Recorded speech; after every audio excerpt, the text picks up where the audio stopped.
So, time for some vulnerability. If you want to skip the preface, just check the chapters and hop ahead to the match. Hopefully you enjoy watching this.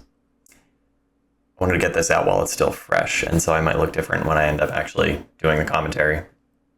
But things have been really tough lately. Just personally, there's a lot going on, and I'm bringing that to the table for the worse, for the much worse. And there are certainly times where pool is an escape for me, and it lets me get away from that. It gives me that escape. I can leave that stuff at home and I can play my game, and it's a beautiful sort of avoidance strategy. It worked for a little while, and it's starting to catch up with me. There's just a lot right now that's out of my control. I'm not going to go into detail here. But yeah, suffice it to say that there's been a lot of loss recently in different ways. So what's especially taxing about it is having come off of such exceptionally good play in Vegas. Check out those videos if you haven't seen those. There's some really great stuff in there. And it was the culmination of a lot of hard work over the course of a year. And then in the midst of the transition that I'm dealing with now, having things tank so dramatically.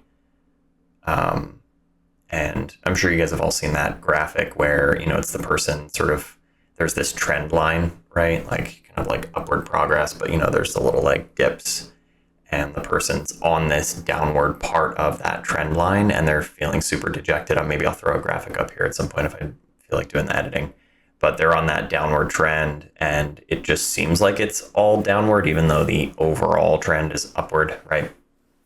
Just sort of like that myopic perspective that catches us all sometimes. Yeah, so came into these two matches of Masters on a new team, put a chip on my shoulder about like, I've got something to prove. I need to show that I deserve to be on this team, and I gotta put on a show, and I have to be impressive, and all sorts of just asinine mental stuff. It's completely self-imposed and completely counterproductive, right? As we all know. And was either choosing to not use my skills to deal with that or ineffectively utilizing my skills. So it was a really tough day. These two matches are not pretty. This just to show that I don't cherry pick my content. I put out whatever I have, and it is a valuable part of the process to go back and analyze these things and try to break it down. There's some wording that I heard recently where, you can look at poor performance or poor results and you can be furious about that. But we should strive to be curious and not furious. And I like that wording. It's snappy because it rhymes, right? Like, hey, it's easy to remember. But engaging with adversity with curiosity is such a psychologically resilient way to approach it. So I'm trying to do that, trying to reframe it, and I'm trying to lean into the discomfort of being vulnerable and showing this aspect of where I'm at in my life and subsequently where I'm at in my game. So buckle up. It's a rocky road here. Match number one, not to give anything away necessarily, but match number one is more of a pure match with your sort of anticipated back and forth action. I think it's a good match for that reason. Match number two is just a gut punch for me, and I'll get into that in more detail during the commentary. So thanks for sticking this out. If you stuck around for the intro, you're a real one. I appreciate you. And you're here for more of the heady stuff, I guess, than the technical pool related stuff. This is the mental game, right? This is what we're working on. This is what we're dealing with. It's hardware and software, and none of it's perfect, right? So thank you. I appreciate you guys. And let's talk about some matches. Welcome back. Thanks for joining me. You saw my intro. Thanks for sticking that out if you watched it. As I mentioned, it's been interesting the past couple weeks here. Thankfully, I think I'm on the other side of it as of the day of recording. This match was last week. It took place on June 11th, and I'm recording this on the 18th. So on the other side, hopefully. We'll see how league goes, see how some tournaments go, but feeling a lot better, especially after a lesson that I took recently with Max Everly. So shout out to Max. It was exactly what I needed. Got my head back in the right place. Played some really good pool, learned some really important things, and it was a massive reframe for my game and my confidence and the things that I need to work on. Sort of put those things back in perspective. But this was the first match of the new season of Masters. And coming off of Vegas, I felt like I was just going to come in and just kind of glide through. But you can't relax, you have to earn it. You got to work for it. And you're going to see in the course of this match that it's definitely a little crunchy on both sides. And in the course of the last season, I think I got used to playing on really nice equipment. I'm not trying to make excuses here, but just by way of explaining, got used to the touch and the feel of diamond tables that are really well maintained. And then coming into this room in particular, everybody in the room was complaining about the conditions, and you can't roll the ball in. You got to shoot him in. And to my opponent's credit, he was not only playing very well, but very mentally strong. He knew how to adjust for the conditions, and basically he did it much better than I did. So props to him. You're going to see it play out, especially on this next shot. Basically, I just need to stop for the 13. I'm trying to get out here. The plan is to get pretty straight on the 13, so I hit that one good. I want to get pretty straight on the 13, basically use the 1 as a blocker, and then I know that I'm going to be getting on, I can't tell if it's the 10 or the 12, but get on this ball and draw back to get up above the 11. So this should be stun draw, basically, kind of slide off the 13. But I think what happens here is I sort of underhit this, and it just like glides through and didn't stun it enough to run into the 1. And classic amateur pool, right? Clear things out of the way, give him ball in hand, and we get our first look at Curt. Super good guy. It's great to meet him. But like I said, I was coming in shaky and not feeling good, and just weird expectations on myself to come out strong. But giving him a great opportunity to snap up this first game. He's got choices to make here. Not a ton of problems, but I think he does have to think about his 6 and 3. So he opens with the 1, which is interesting. I know he's going to drop onto the 5 or the 2. But I think right away, especially with ball in hand, if the 3 goes, I'd be thinking about playing the 6.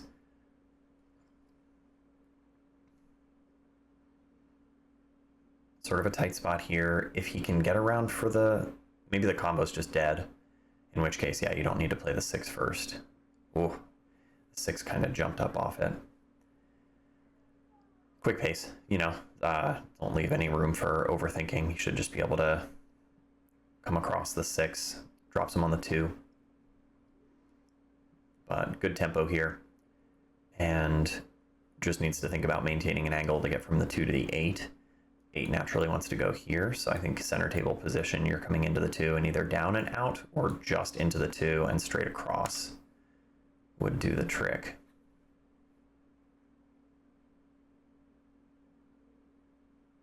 But yeah, like I said in the intro, guys, I don't cherry pick. I'm going to show you whatever I've got. And it's not just for accountability. It's not just for, entertainment value or whatever, like putting out the content just to make sure that I'm being consistent, although that is important as a creator. I do it because I'm not just putting up matches where I perform well, like my process looks good. I need to learn from these. I need to put these out there and make sure that I'm getting something out of it. So unfortunately for Curt, he ends up pretty flat on the 2. He could theoretically draw back down below, right where his bridge hand is. Looks like he wants to sort of stun out. you're asking a lot of the cue ball. I think you're almost better off rolling through, open that up 2 rails. But the other thought I had was to come back this way, because I believe the 8 will go here. But he calls it in the top left. This is very makeable. I don't think there's a risk of a scratch.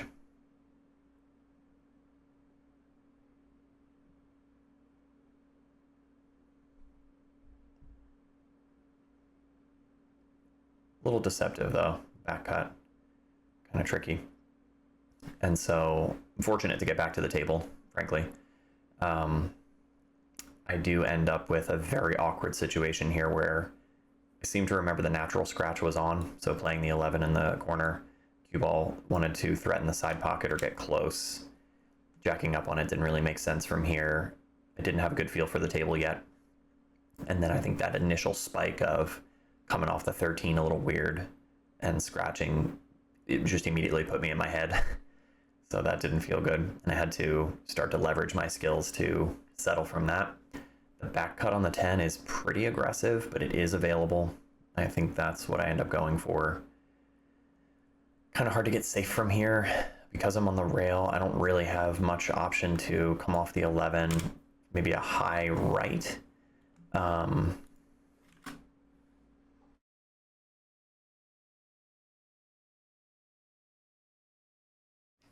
So I end up going after the cut. I don't miss it by much. Plays into the point. Nope, sold it out. I was going to say, if I ended up sort of behind the 8 or flat on it, it might have been a bit of a lucky roll, but he should be able to cut this in. Yeah, Curt's a solid player, good guy. I think he could be considered a 9. I don't know how much he plays 9 ball in APA, but after opening up in that first rack and giving him ball in hand, giving him a chance to run out, he opens up here with second ball, breaking a pretty good spread.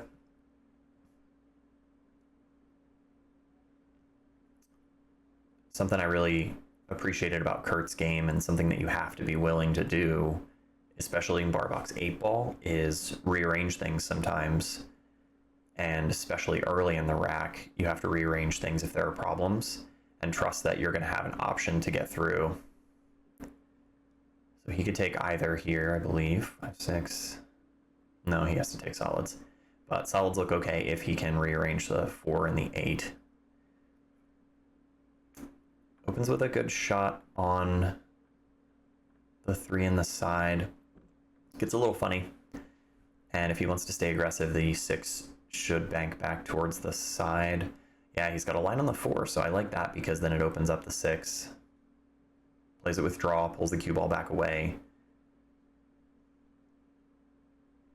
I think he's got a cut on the 6. If he does have that right now, it might be worth taking it. The 2 ball drops you on the 1, but then it's hard to get from the 1 to the 6.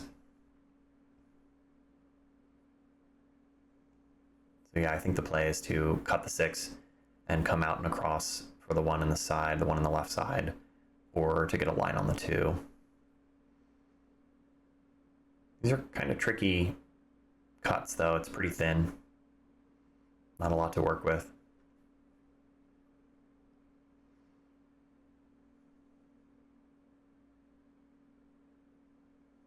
Yeah. So you notice the pace, just willing to kind of go at it and accept what the table gives you. Thin on the 1, but could just roll through here for the 2 on the other side. Yeah. Nice. Gets pretty tidy on the 2 and roll through this maybe for the 8 in the top left. I don't think that you really want to try to stop and pinch between there into that small window. Rolling through it, you're giving yourself a cut shot. You're never going to end up perfectly straight on the 8, but just take what you can get. Unless he's got enough angle to get down below the 8, but I don't believe he does. And you might not want to do that anyway. Oh, he had to come out and around. And somehow doesn't scratch. He wanted to get further down table, I guess. Bobbles in and out of the side pocket, and he doesn't have a clean pocket for the 8. But he's attacking. He's all attack right now, so I could see him just crossing it and just bank it in the bottom right. You'll see a lot of that in bar box. And the angle's there. The double kiss isn't on. There's not really a threat of a scratch unless you hit the cue ball weird. Yeah, he's got a line on this, so.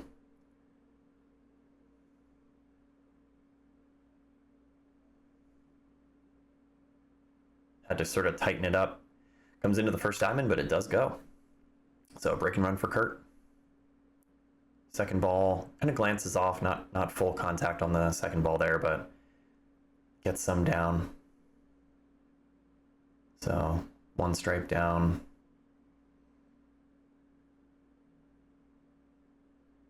Not great options for opening here. The 13-15 combo's available.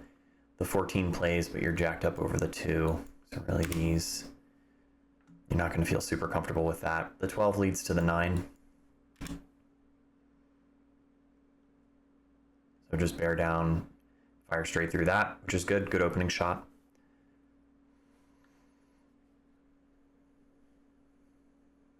Maybe just rolls into the 9 here to develop it. Ends up with a 9 or the 13. Ends up pushing the 9 farther down table, but gets a good result. Gets on the 13. You can roll through this for the 15 or the 9. You just want to make sure you have a plan for getting on the 10. Opts to roll all the way through to get on the 15 or the 10 now.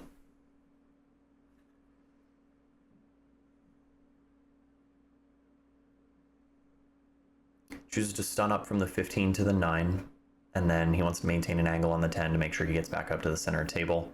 But that's what I was saying, guys, about just him being willing to kind of rearrange things. You know, he plays into this ball, pushes the 9 down towards the 13. He's not trying to perfectly control for everything, because you can't. But he's maximizing his odds and floats up beautifully for the 8 in the side. So this is about to be a 2-pack after grabbing that first game of 8 ball as well. Nice.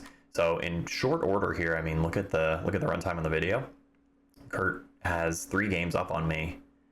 I don't know if he feels great about how the second ball break is playing for him, but he's consistently making a ball and he's getting out. You know, he put a 2-pack on me, and he's still at the table.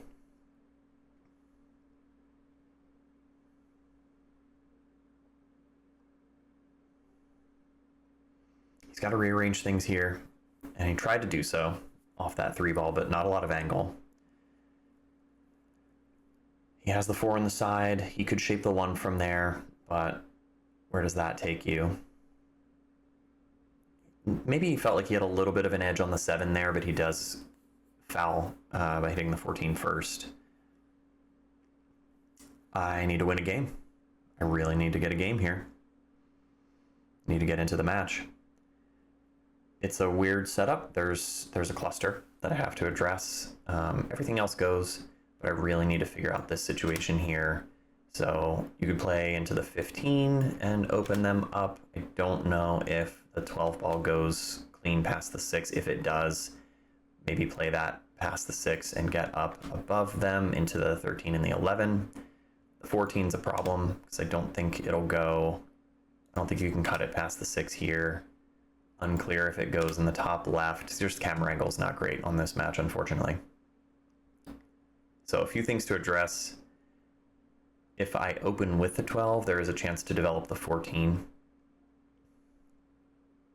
Yeah, I need to be above the 12 and roll up and out.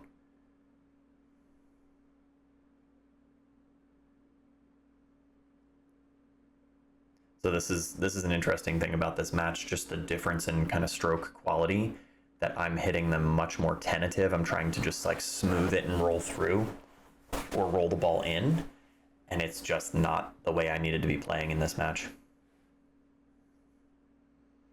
Curt came up aggressive and ready to play, ready to attack, and he is firing them in, and it's working. I mean, that's what you have to do on these tables sometimes, and I just didn't make that correction. Not right away, anyway.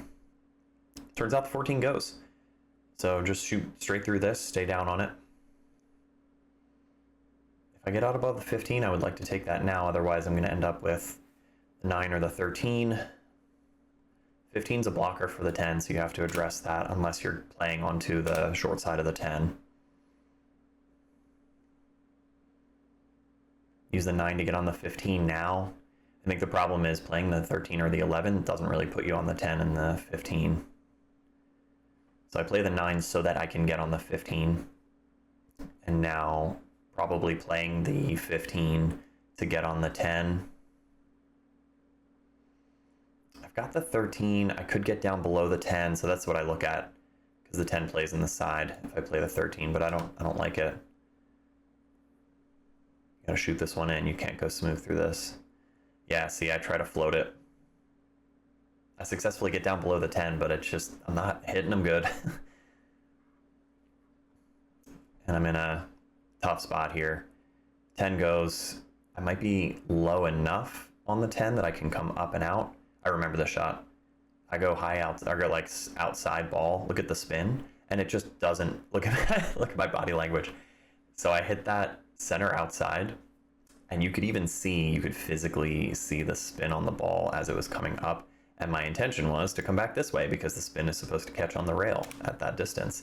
And it hits the rail and then comes just straight back down. If anything, it came back down a little bit opposite. I probably should have considered a safe or try to tie things up here, but I decided to attack, go at the 13 and try to get the cue ball out and across for the 11. Just frustration probably coming through there and affecting my decision making. But interesting observation about what the cue ball wanted to do with the spin, which was not much. And Curt's going to clean these up, right? I mean, he just low outside on the 6, get back around for the... Oh, he went inside. Wow. Tough outcome. Yeah, I expected he was going to sort of go... Maybe the line wasn't there. But the inside looked pretty good. Unfortunate kind of roll off. And I remember even here getting to the table and just feeling like, man, I'm not feeling it. I don't know what to expect. I don't know how these are going to react. And I needed to make that correction. I just didn't even trust something like this where I'm going to play the 13 and get up above the 11. So I decided to play straight in on the straight-ish on the 13, roll across for the 11, guarantee that I'm always going to get a look at it. And I should close this out. I'll probably, especially for the sake of my touch, draw back up table, knowing that I have to overhit these a little bit based on how it's been playing so far. 11 kind of wobbles in the pocket. I don't get too neat on the 8 ball here, but I make these, right? I'm gonna make this one. Yeah. Yay, I won a game. I gotta make something happen here, guys. Momentum is against me. It's a nice looking second ball break. Good spread, good cue ball.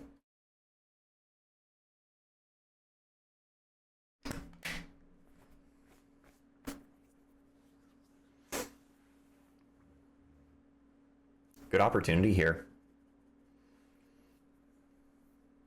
So solids are available.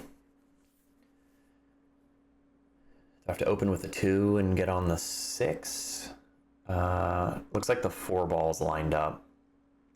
Use the 4 ball to drop onto the 7 most likely. This is a shot that'll settle me too. Just kind of spear that in. It wasn't perfectly straight on, but things are open enough that basically if I solve the 6 and the 1-5 blocking situation, I should be able to get out here. And coming out of the 8 ball set with a break and run at 3-2 against is not a terrible outcome. I remember this one because I played a bit of a two-way where I wanted to let my stroke out. I wanted to see how the stun was going to react to come across table with the knowledge that I was going to almost always have a look at the 2 or the 6 if I underhit it. In this case, I come away with the 5, which helps me out a lot because now I can go back down table. Another one where I let my stroke out more than I think I needed to, and I get pretty tidy. I kind of shrug at that because I'm like, okay, I guess that's just how I have to hit them. But it just felt like I was hammering these in. It was a pretty crazy adjustment for me. I should just roll through this 2 ball, either stay above the 6 or get slightly below it. I think I get flat on this accidentally, but the pockets are big and I should just be able to stun up. A stop shot on the 1 would be fine. Stun run through to give a little bit of space on the 8 ball on the side would be ideal. but I don't think I know how to hit a stun run through on this table yet. Except I do, because I just did it on the 6. So at this distance, it's going to end up being much lower tip position on the cue ball. I should just be able to roll through this if I'm feeling good at this point, which it seems like I am based on my tempo. Pressure management, control, yeah, just a little bit of stun run. So that's pretty well executed.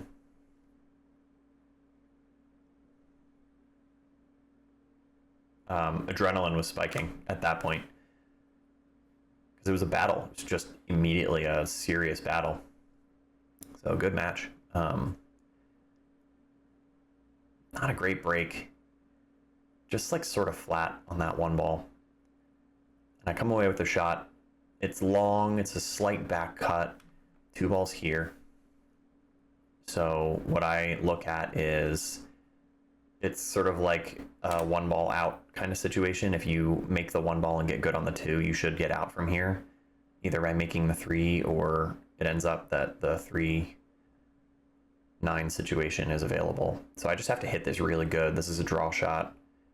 I dig into this cue ball and I don't want to zip it back down here, but staying above the 2, even though my angle's pretty shallow. I can come into the 2 and out with high inside, and I should be able to roll straight down table because the rails aren't taking a ton of spin. So I'm basically just trying to counteract the angle off the 2. That played pretty nice, maybe even drifting, but in my favor in this case. In this situation, the 3 ball plays, obviously. I could probably have gone around the 9 to get out on that line, and that's what I'm looking at initially. But then you end up kind of behind the 4 unless you get really tidy into this little window, but it's not great. So what I look at is attacking the 9, make sure that I make the 3, but the cue ball is going to naturally track right into the 9 ball. So I just decide to go after this one, make the 9 ball and get out of this rack. And it just laid up. So leveled out the set. You got to feel good about that one. Better break, a little bit more of a cut, but not a great result.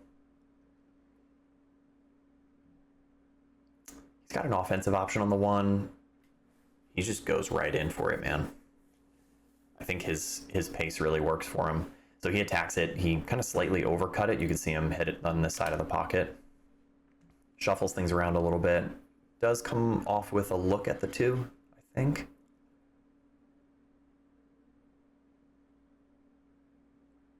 Maybe he's got a swerve at it, at worst.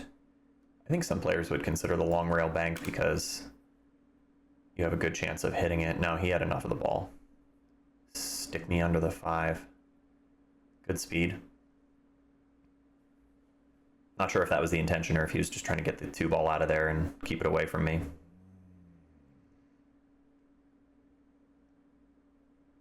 Can I spin into this 2 ball? Or do I have an edge on it? If I have an edge, I need to just create distance, basically. I must have an edge.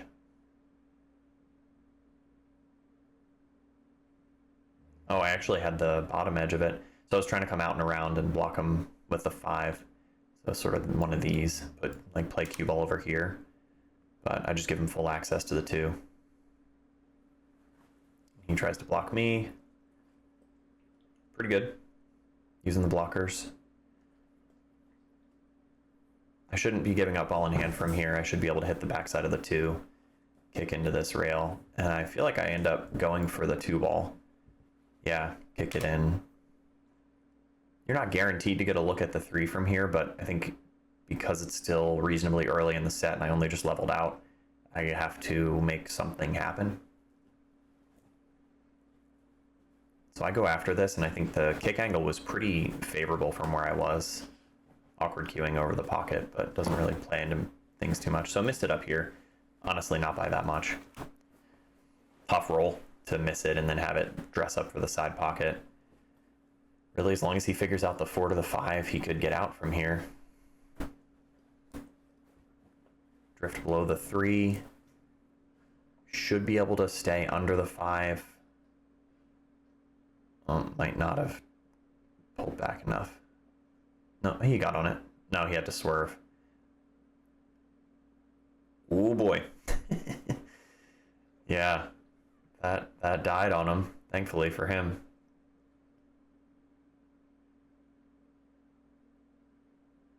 Let's see. Just gonna shoot this in the bottom left. No future, right? You're not guaranteed shape. Kind of bobbles it. Threatens to scratch again, but leaves me tough. This is a tough one, guys. And I mean, in this case, the 5's always going to go, but I'm still pretty flat on it. It's hard to get back around for the 6. I might be able to hit it in such a way that sends the cue ball over here into this window, so at least I always have a look at the 6. But the other consideration is you still have to get a feel for the table. You have to learn this speed. So can I hit it with more pace to test out whether I can actually come out and around? It's such a small window. Like, anywhere on the short rail is great, but you're asking a lot of your cue ball.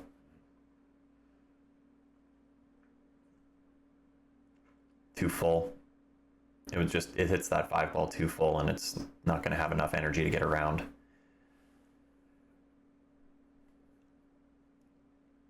Now I'm having a kick at the 6. I don't really like this line for the 6 ball. Hitting it from up here, you're always going to hit the ball. You just have to make sure that, either the double kiss, or obviously you don't want to hit the 6 so thin that you scratch. A couple things to consider, but I didn't see any great options for creating a safe from here.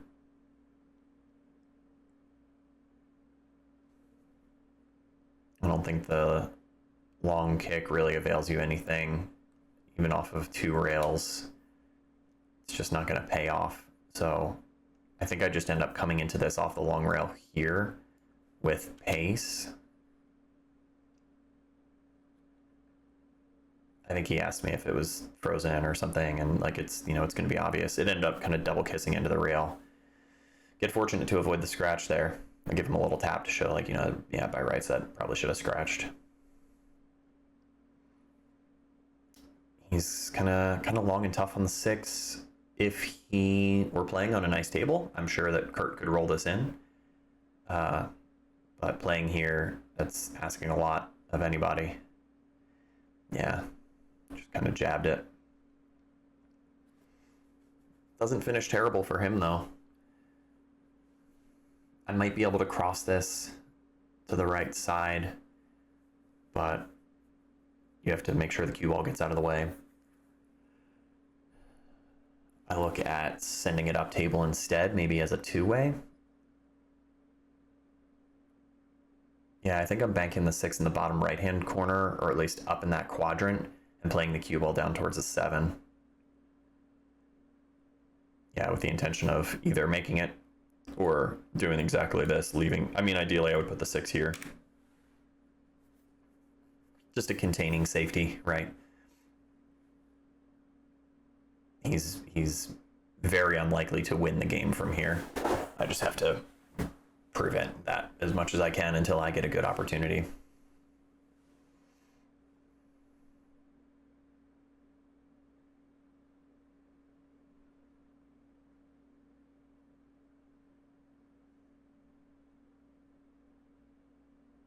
So you just fire at the bank, maybe send the 6 towards the 9.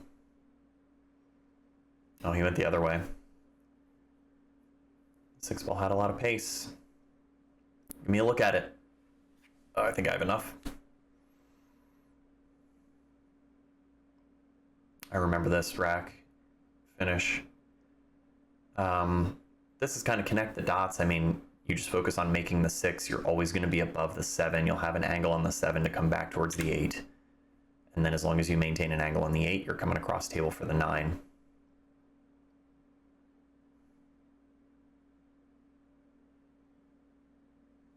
Yeah. I'm just desperately trying to get comfortable on the table, being willing to hammer them in a little bit. This one, I'm a little thin on the 7, so I can't hit it with a ton of pace. Normally, I would ease this in, sort of low outside, and let it drift naturally up towards the 8. And I hit it with low outside here, decide to go 2 rails, which I like that decision, but overhit it just slightly. Being behind the 8 would have been nice, because then I could come across. I jump right into this and completely take this for granted, and I focus so much on drifting across table to get nice on the 9 that I give up the 8. And this looks like a scratch shot initially, maybe, but it's definitely not. He kind of shanks it. So there are safes here.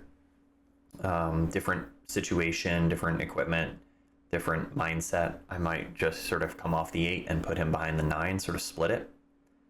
And in this case, I attack. I go for the 8. I'm banking it in the bottom left.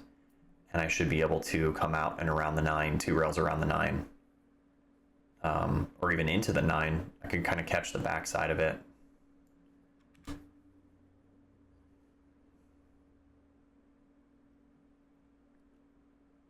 High outside here. Just impart a little bit of spin on the 8 to encourage it towards that pocket. Played it sweet. It went pretty full into the 9, turns out.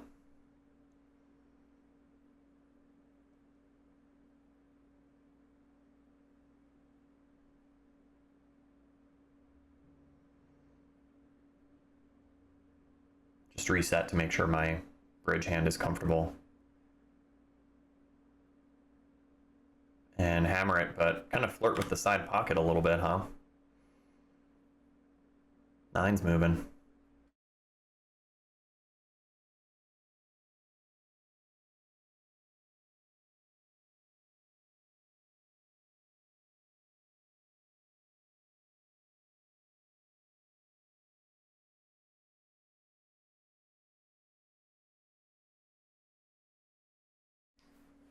I've got the left edge of this one ball, I think.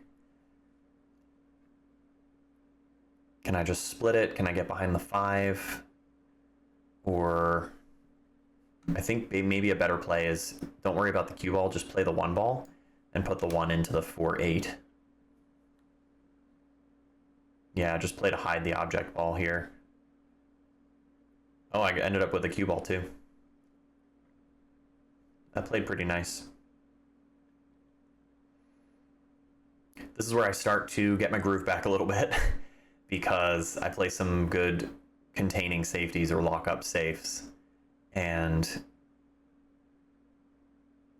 oh, really good attempt, man. Very nice.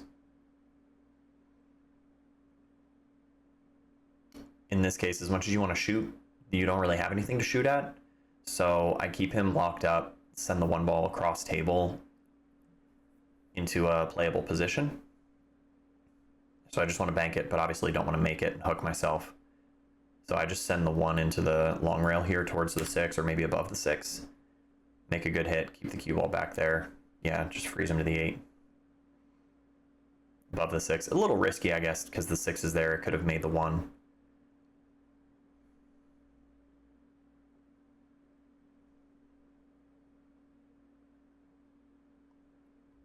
Two rail kicks there. A little hard to judge, but he's got a good eye for these. Look. Very nicely played.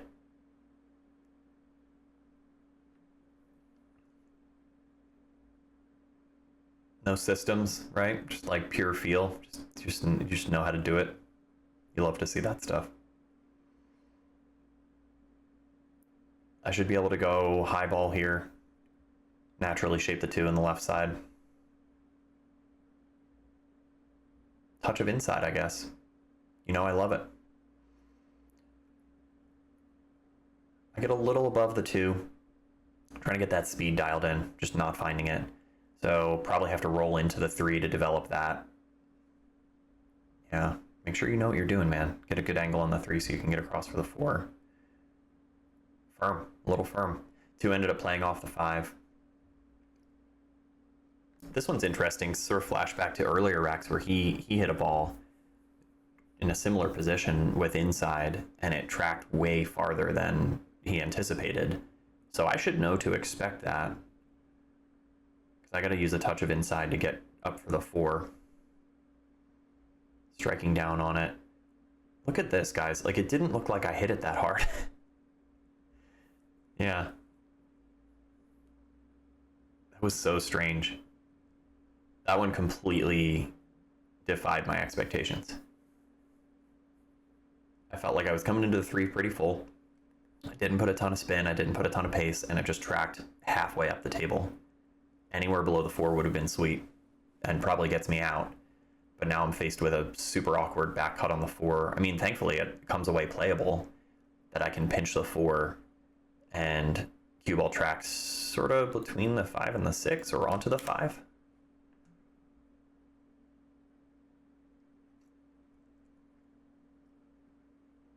Into the 6.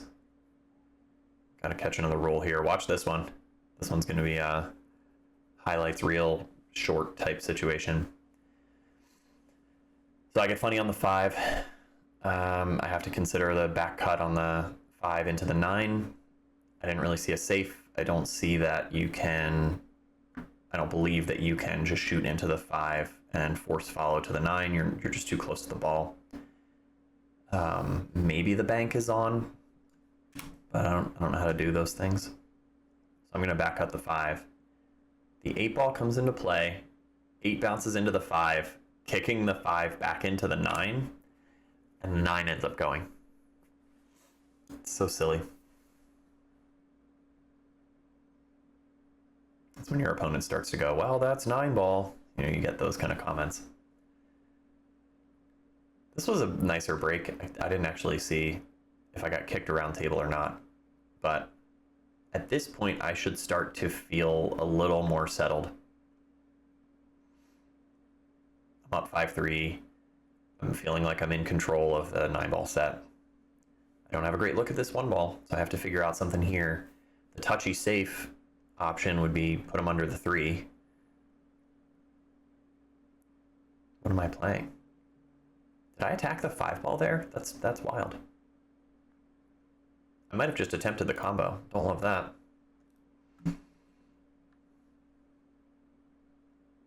He's got a lot of options here. Interesting, yeah. Maybe just trying to get the 1 past the 4. I might have looked at this, send the cue ball over to the 2 ball. Because then you're splitting the 1 and the cue ball stays. So I should, oh, this is the 8 actually. So I should just, I'm pinching, yeah. Just pop him under the 8. His kicks are on though, dude. He can hit this probably. 2 rail kick up by the 2. That's hard to judge. 1 rail kick, little inside, didn't take. Yeah, it's just you just don't know if you can play pool on these or not. This is the ball in hand we wanted. The 3 goes clean. You just have to make sure your angle's good. Getting from the 1 to the 2 is interesting. You got to know how to do these. Cue ball's going to be in here. Play the 1. Cue ball tracks off this way. But the problem is, I don't believe that you can play pool on these tables for real. So I'm going to use the same shot that I did earlier in the set, where I set up straight on a stripe in the side and just followed through to get shape on the 11 over here. I'm doing the same thing with the 1 ball in the bottom left. And I know that I can at least shoot in a straight line and follow through along that same line. And I'm going to get nice on the 2. Why bring the rails and weird table into it when you can just avoid all that and do what you want? I do have to get on the outside of the 3. I don't want to be on the right side of it. This looks okay. A little overzealous, maybe. I create a problem for myself here because I accidentally play into the 4. And it rubs off the 4 and goes in, but I needed to play the 3 ball clean. And I did not anticipate that the 4 ball was going to come into play there. Just got sloppy.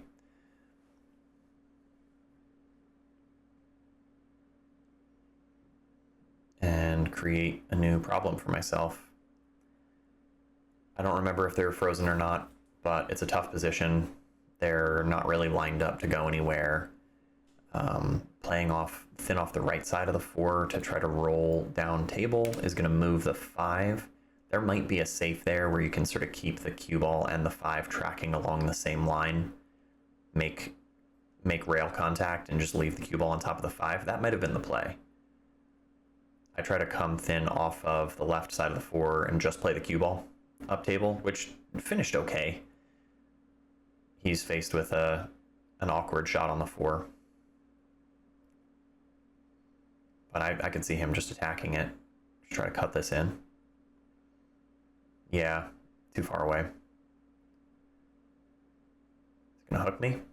Yep. I don't remember if I came away with an edge of this or not. Or if the edge was there and it just presented a scratch. I don't remember.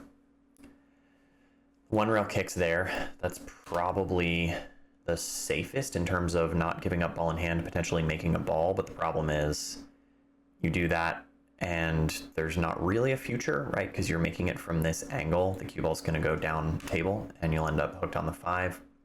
What I end up looking at is kicking into the 4 should give me a pretty good chance of hitting the ball as long as the rail responds properly and I hit it properly.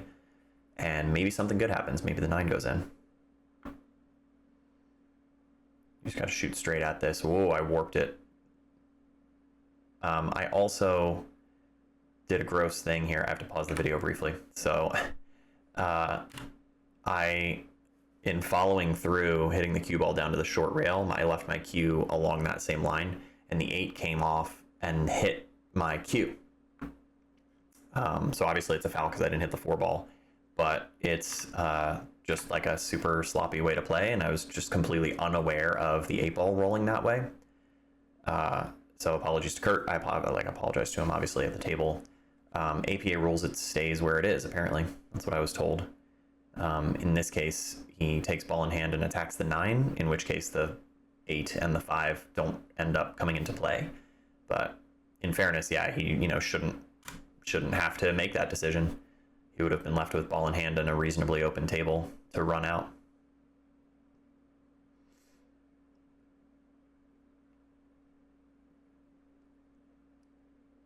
I'm back with a look at the 1. Camera angle doesn't make it look like I have options on the 1, but I can get around the 3 to cue at it pretty straight. And I think the play is to just make sure that I draw past the 8 to give myself some kind of look at the 2.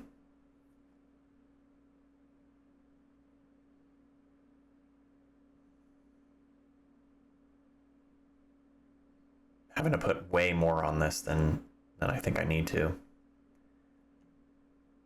I don't think I come out quite as much as would be ideal, but I still have a playable 2 ball on the side, and I should be able to get out and around for the 3. Unless I just stun down. No, I'm trying to get to the long rail. It depends how thin I am on the 2 back here. If I play one of these. Yeah, hard to say.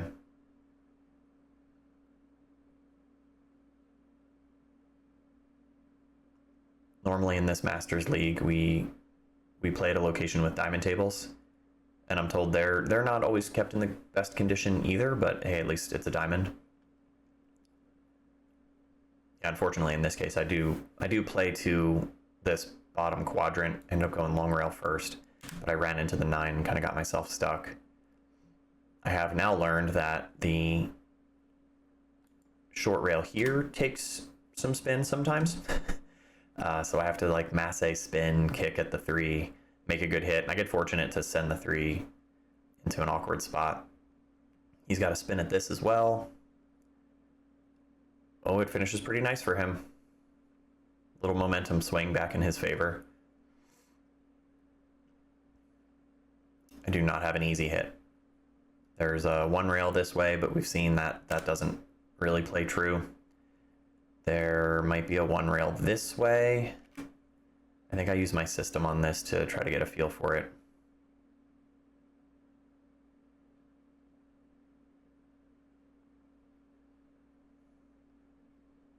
I think the 6 was partially in the way also. I might have to use sort of like reverse spin. Pretty close. But that is ball in hand.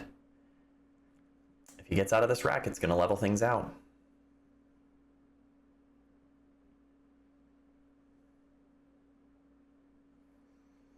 We'll see what he makes of this. I think as long as he gets good on the 4, he should be fine. There's not a ton of problems.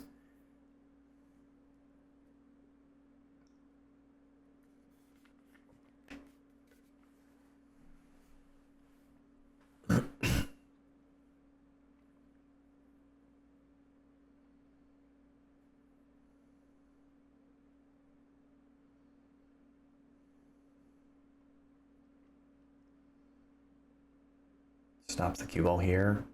Pinch back a little bit. That should be okay. See if he decides to roll around for this 5 in the side or if he tries to stay above it.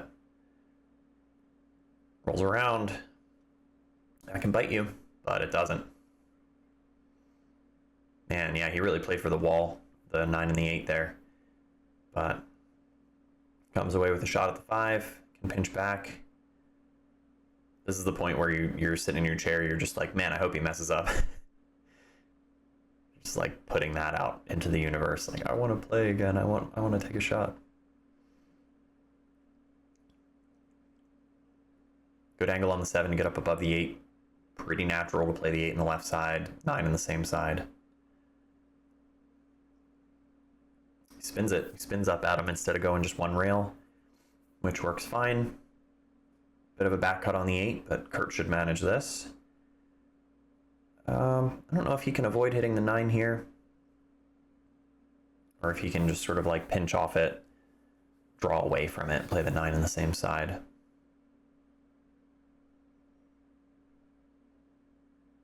Yeah, he had to roll into the 9. Nice little bump. I think he said something at the table too about like, him catching a roll or something like that. Like the momentum's starting to go back in his favor. Really experienced players are going to notice that more.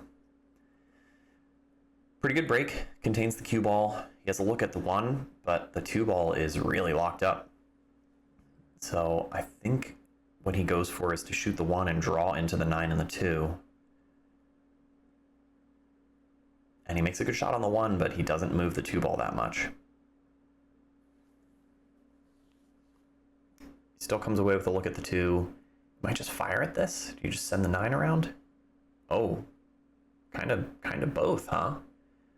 The 2 really tightened up, played a good bank on the 2, got the 9 moving. Long and reasonably straight in on the 3, might be able to stun out into the long rail. I would try to roll it. Can't do it. Can't play pool on these. All right, I have to be excited about getting back on the table after that. Can I play between the 8 and the 7? Is that even the thing to do? Or do you just come out and accept a little bit, cinch it basically, accept a bit more of a shot on the 4, maybe use the 4 to track into the 6? That's probably the play. I could go out and back, I guess. Decided to draw straight at it. That works okay. You'd rather be here, right? But so I need to look at coming off this and playing into the 6 or the 8. Probably just looking to develop those. The 6 probably goes in the side, but it's, the valley table sides where you have to hit it in a really specific way, and it doesn't seem like I know how to hit the ball today.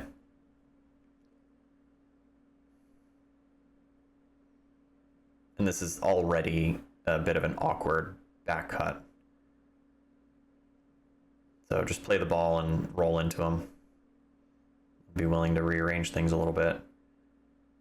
Played pretty good, but thin enough on the 8 that I end up way up table. This is salvageable. I'm a little bit off the rail. I could probably spear at the 6 and stop the cue ball. On a diamond table, I would roll through this. Pocket speed. Come away with a shot at the 7 on the right side. But I think I'm probably just going to spear it. Yeah, it's asking a lot. and your cue ball can warp. Hit it so bad. How does it finish? Yeah, not great for him.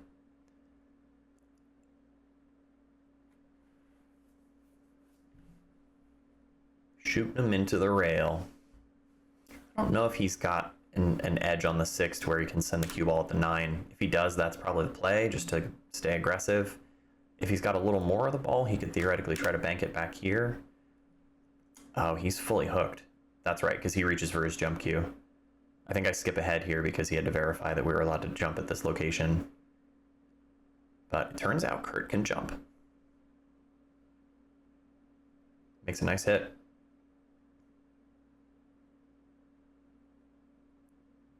Give me that ball. Not quite. The cut's there. Most times I would go after it. I don't know if the bank is on. If it is, it's super thin past the 9. I think I just play safe here. I think I just send the 6 towards the 9 and try to create distance.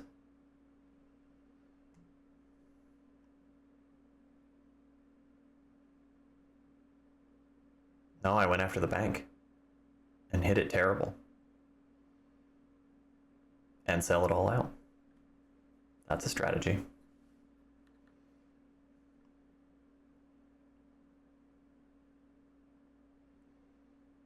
He should just be able to stun off the 6, stay above the 7.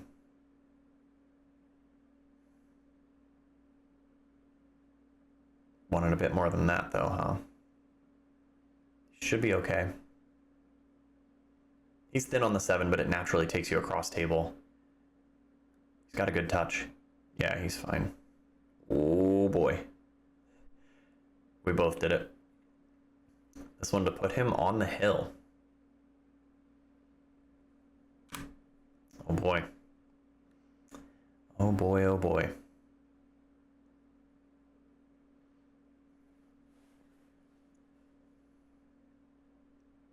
Alright, well, he doesn't drop the 9.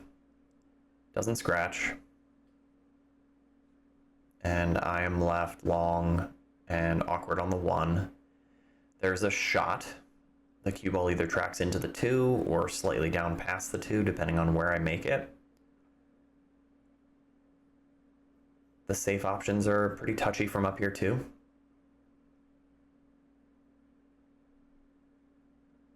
What I might like is shoot the 1 this way and go safe behind the 5 and the 6. But I just decide to attack the 1 and try to hold out to get away from the 2.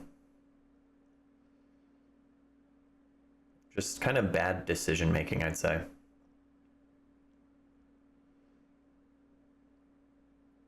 I do come away with a bit of a fortunate roll where the 1 ball's in a tough spot. Not sure if it's playable or not. Yeah, those are so touchy. All right, let's see if I can make a couple balls in a row. These are kind of fun. They're worth practicing for sure. So you can hit this ball and come straight down. You can also hit it in such a way, sort of low inside, that you come and track this way, and it gives you a little more room. I have enough of a feel for the table to where I know kind of how that's going to respond. So I decided to go after it that way. Long rail first. Yeah, played pretty good. I have to make sure I get out away from the 6 and the 9. The window's here.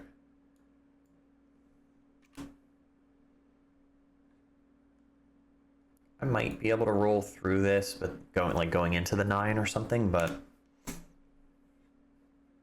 it's less cue ball movement. No, I'd rather pull away from it, it looks like. That played okay.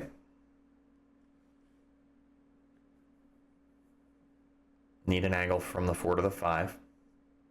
So I'll probably have to play out to here. But even then, you still don't have a lot of angle. If If I get straight on the 4, I would have to draw straight back down table. Really don't want to have to do that. So I tried to just shoot the 3 ball straight into this point and maintain that same line. It's still flat. It's still really flat on the 4. So I think in this case, I end up looking at force follow into the rail and spin out. Depending on how much spin, it could even track me across here. And you have to overcut the 4. Yeah, 4 plays into this side of the pocket. And the line was good, but just overhit it. You're right, the line actually looked really good. Anywhere into here would have been fine.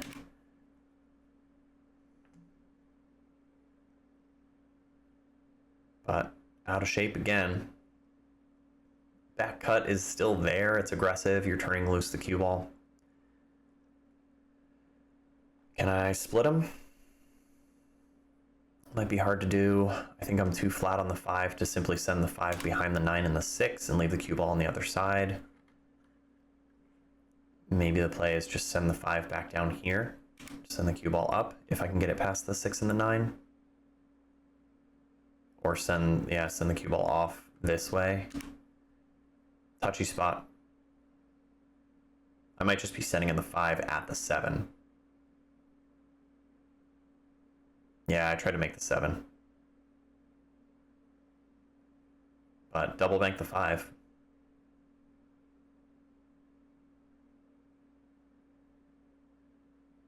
Did I come away with a shot on the 6? Doesn't appear like it.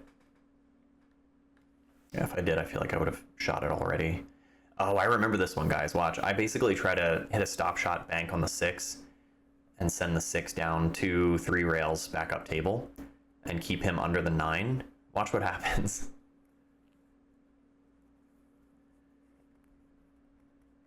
Cue ball's great. 6 comes back around. Right into the 9? Come on. Had a good laugh at that one. Because I feel like I hit it really well. I guess just too full on the 6. Didn't send it around table enough. And Curt's ready to win this game. A little funky on the 7, but the 8, 9 are so simple that basically you just make this ball, you stay above the 8. He came into it really full. There was a big part of me that was like, whatever, dude, just give it up. Just shake his hand. And I'm really glad I didn't. I think part of the consideration with like conceding those balls is how often do you tell yourself, like, I'm really glad I gave up that game versus this, where how much more often you'll tell yourself, I'm really glad I didn't. Is that wisdom?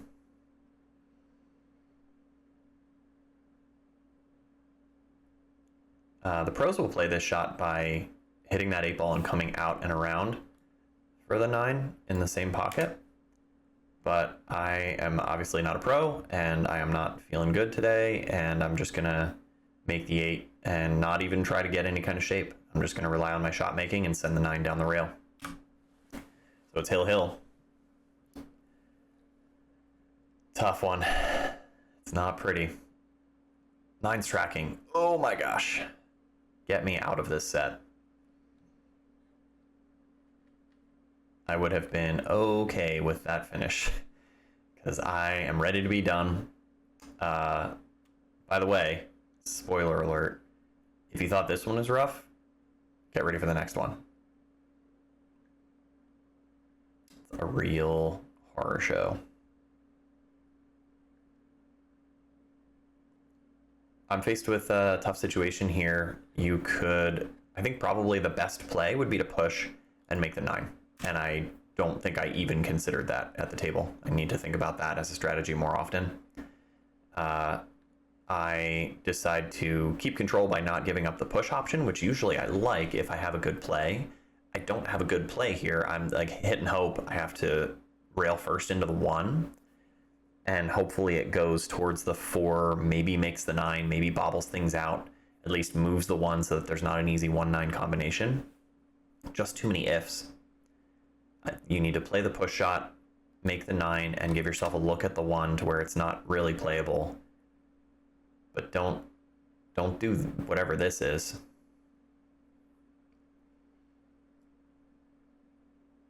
Because I think he ends up with a shot on the one ball here.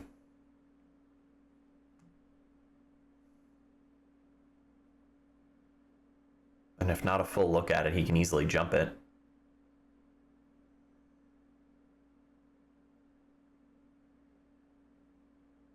Yeah, he's just going to hop over this. And then he gets through the 2 and the 3. He should be on the 4-9.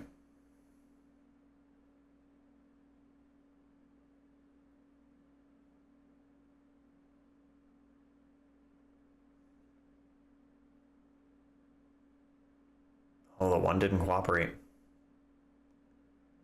But hooks me behind the 2 and dresses up a 1-9 if I give up ball in hand. So again, take an intentional foul, dude. Like, make the 9, or at least knock it around.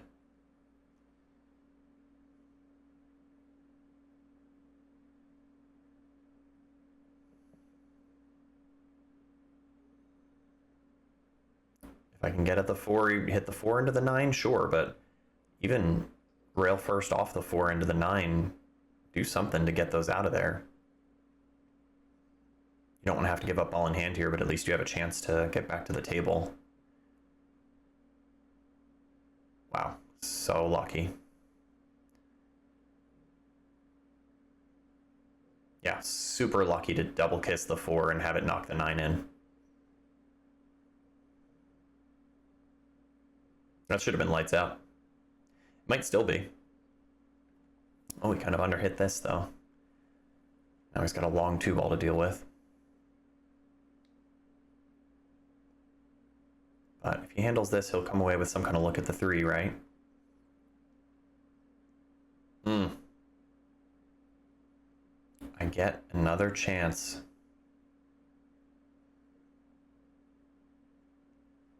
I get a pretty good chance, guys. Look, I think the 2 goes past the 4, naturally shapes the 3. Everything else is hanging.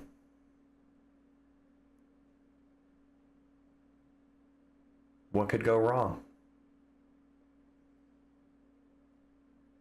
Going a high ball here, which is interesting. This is what can go wrong. You can just dramatically overplay that 2 ball for no reason.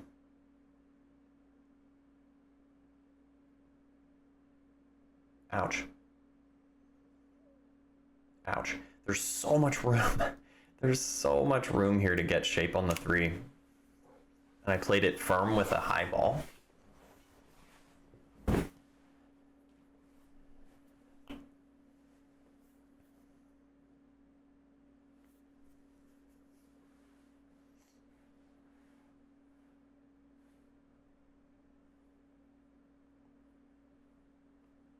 I'm in a bad spot.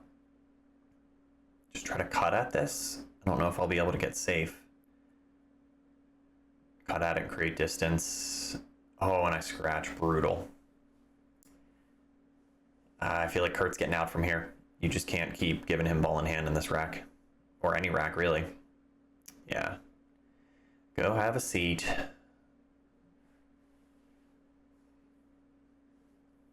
Had a great chance to finish the set.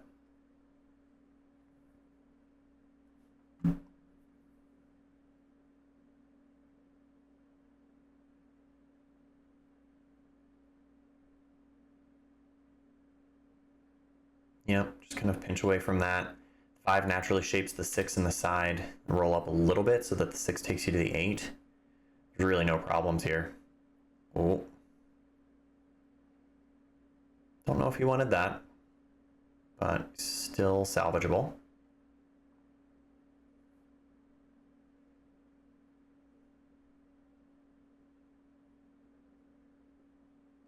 Just comes across it. Very playable. And player choice here to roll up above it. Probably the smartest. Oh, we decided to come across it. That still works.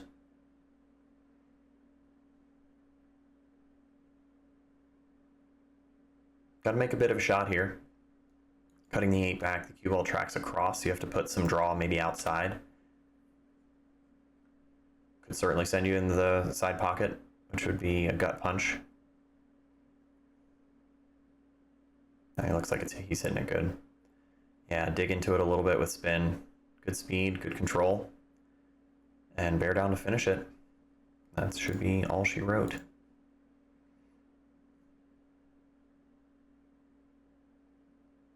Yeah, he gets it. Congrats to Curt. Good set, more or less. But no, he played good. Pleasure playing with him. And like I said, rocky start to the season, so stay tuned. There's some interesting stuff in the next one. I am not thrilled about doing the commentary on that, but like I said, it's part of the process. I got to do it. It's valuable. I have to treat it that way. And I appreciate you guys being along for the journey. So you'll be seeing me again soon.